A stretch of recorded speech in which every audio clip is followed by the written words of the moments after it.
बिस्मिल्लाहिर्रहमानिर्रहीम। नाज़रीन, मैं हूं आपका मेज़बान अरसलान तैमूरी ट्रैवल इन्फो से। नाज़रीन, एक बड़ा वाक़या हो गया है। ये ख़ातून जिसकी आप तस्वीर लगी देख रहे हैं, इसका नाम सायरा बीबी है और ये 30 साल है। नाज़रीन, पहले ये जालिम थी और अब मज़लूम बन गई। बड़ा जुल्म हुआ है, इंतहा का जुल्म हुआ है। क्या वाक़या हुआ है, तमाम तफसीलात से आपको आगाह करूँगा। नाज़रीन, ये ख़ातून सायरा बीबी ने आज से कुछ अर्सा कबल अपने खामद को ज़राए के मुताबिक मर्डर कर दिया था और मर्डर करने के बाद ये गिरफ़्तार हो गई थी, जेल चली गई, जहां हाई कोर्ट से 2 माह कबल इसकी ज़मानत हुई थी और फ़िरोज़ वाला कचहरी के अंदर ये तारीख भुगतने के लिए अपनी आती थी।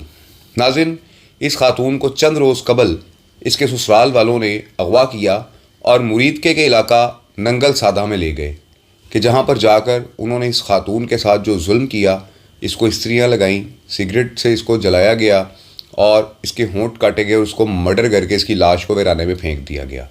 एक तरफ तो नाज़रीन ये कहानी चल रही थी, दूसरी जानिब इस खातून की माँ कि जो फ़िरोज़ वाला कचहरी से अपनी बेटी के अगवा के बाद कभी थाना शादरा टाउन, कभी थाना फ़िरोज़ वाला और कभी थाना मुरीदके के चक्कर काटती रही और पुलिस अफसरान से अपनी बेटी की बाजियाबी की दुहाई लगाती रही। लेकिन ना शादरा टाउन के एसएचओ ने इस खातून की कोई बात सुनी, ना फ़िरोज़ वाला के एसएचओ ने इस खातून की कोई बात सुनी और ना ही मुरीदके के एसएचओ ने इस खातून की कोई बात सुनी और इसको टाल मटोल करते रहे। लेकिन नाज़रीन, इन पुलिस अफसरान की जो कारकर्दगी है उसका पोल उस वक़्त खुला कि जब इस खातून सायरा बीबी की लाश मुरीदके के इलाका नंगल सादा में मिली और लाश मिलने के बाद मुरीदके पुलिस ने जो जुल्म किया वो ये किया कि इसकी लाश को कूड़ा कचरा वाली जो ट्राली होती है उसमें रख कर ये डिस्ट्रिक्ट हेडक्वार्टर अस्पताल लेकर गए। नाज़रीन, ये इस सायरा बीबी की कहानी हुई है। देखते हैं कि इस केस का जो है वो क्या अंजाम होता है। लेकिन नाज़रीन, मैंने आपको बताया है कि पहले इस खातून सायरा बीबी ने अपने खामद को मर्डर कर दिया था। 4 बच्चे थे नाज़रीन इसके। किस बिना पर इसने अपने खामद को मर्डर किया था?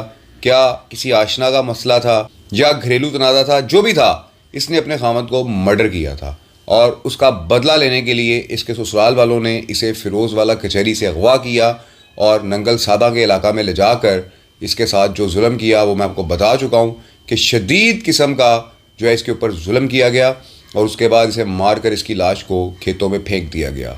लेकिन नाज़रीन, यहाँ पर एक सवाल पैदा होता है पुलिस की बेहिसी का कि जब कोई खातून अगवा हो जाती है या उसके साथ ऐसा कोई वाक़या हो जाता है तो पुलिस उसके वालिदैन से जो है ये जो बात करती है कि जो फ़िरोज़ वाला के एसएचओ ने की कि तुम्हारी बेटी किसी के साथ भाग गई होगी, ये जो नाज़रीन अमल है ये पुलिस का एक गैर अखलाकी और गैर कानूनी अमल है और मैं समझता हूँ कि इस अमल पर डीपीओ शेखुपुरा को इन दोनों पुलिस अफसरान की सरजनिश करनी चाहिए, इन्हें सस्पेंड करना चाहिए। क्योंकि नाज़रीन, ये दोनों अफसरान एसएचओ मुरीदके और एसएचओ फ़िरोज़ वाला ना अपने इलाके में जराइम को रोक सके और ना इस किस्म के वाक़यात को रोक सके। कुछ अर्सा कबल लबान वाला चौकी की जो थाना फ़िरोज़ वाला की हदूद में आती है, यहाँ पर भी नाज़रीन एक बच्ची के साथ जो नमाज़ पढ़ने के लिए खड़ी हुई थी उसके साथ क्या हुआ, उसके चचा ने उसके साथ क्या जुल्म किया, किस तरीके से उसको मर्डर किया, ये तमाम चीज़ें भी सामने आईं। जहाँ पर हिना परवेज़ भट्ट साहिबा के जो मिनिस्टर हैं इन ख़वातीन के हकूक़ की, ये भी नाज़रीन मौका पर पहुँची, सारे वाक़या का जो है उन्होंने मुलाहिज़ा किया।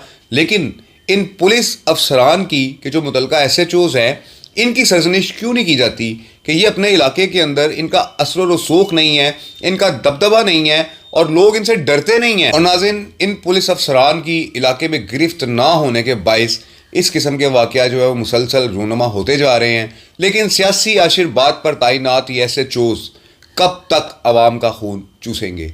इस व्लॉग के साथ इजाज़त दीजिए। अल्लाह हाफिज़।